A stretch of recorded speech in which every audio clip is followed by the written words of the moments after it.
Assalamualaikum warahmatullahi taala wabarakatuh. Perkenalkan, nama saya Ismail. Saya akan menjawab beberapa pertanyaan dari kawan-kawan. Yang pertama dari saudari Atika Octavia yang bertanya, berikan contoh mengenai resonansi pada kehidupan sehari-hari. Contoh dari resonansi di kehidupan sehari-hari, misalnya ada kendaraan berat seperti truk, terus truk tersebut melintas dekat rumah kita, terus kita dapat merasakan lantai dan kaca rumah kita terasa bergetar. Nah, itu getaran tersebut yang dinamakan resonansi. Selanjutnya pertanyaan dari Safitri. Pertanyaannya adalah, jelaskan apakah frekuensi yang dihasilkan dari setiap benda itu sama dan bagaimana cara kita menghitung frekuensi tersebut. Jadi, frekuensi atau bunyi yang dihasilkan setiap benda itu tidak sama. Kenapa? Karena yang dihasilkan dapat memiliki frekuensi, intensitas, dan nada yang berbeda. Perbedaan ini disebabkan oleh jenis bahan sumber suara dan variasi getaran yang menyebabkan timbulnya gelombang suara.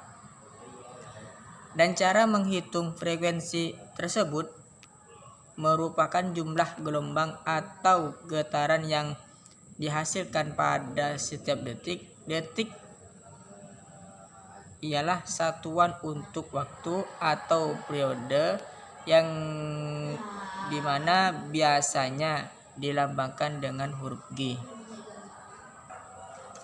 Terus selanjutnya pertanyaan dari Rosinta. Bagaimana cara menyelidiki kerusakan logam dengan bunyi? Cara untuk menyelidiki kerusakan logam, misalnya ada kerusakan logam yang berada di dalam tanah seperti pipa air.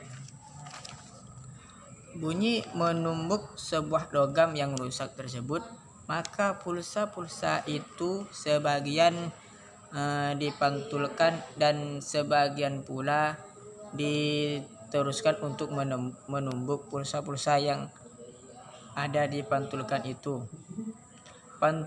Pantulkan itu terjadi karena mengenai suatu pembatas yang memiliki massa jenis yang berbeda.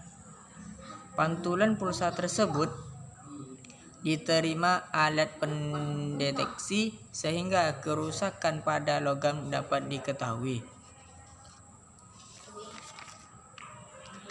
Yang terakhir pertanyaan dari Rosanti. Bagaimana bunyi yang kita dengarkan karena dihasilkan melalui benda cair seperti ketika mencari kapal yang tenggelam di dasar laut tersebut? Jadi bunyi yang kita dengar yang kita dengar dari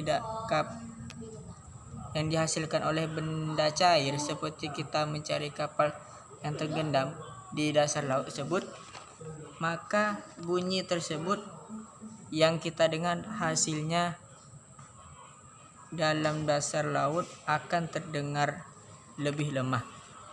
Maksudnya berbeda dengan benturan batu yang ada di luar air yang lebih cepat dan lebih luas atau yang lebih jelas.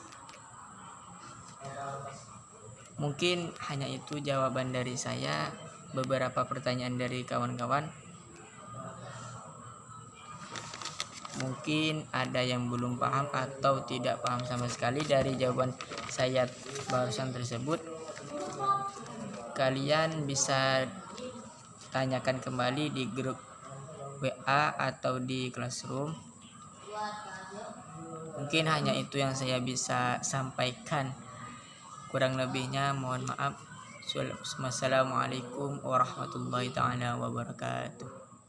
Terima kasih.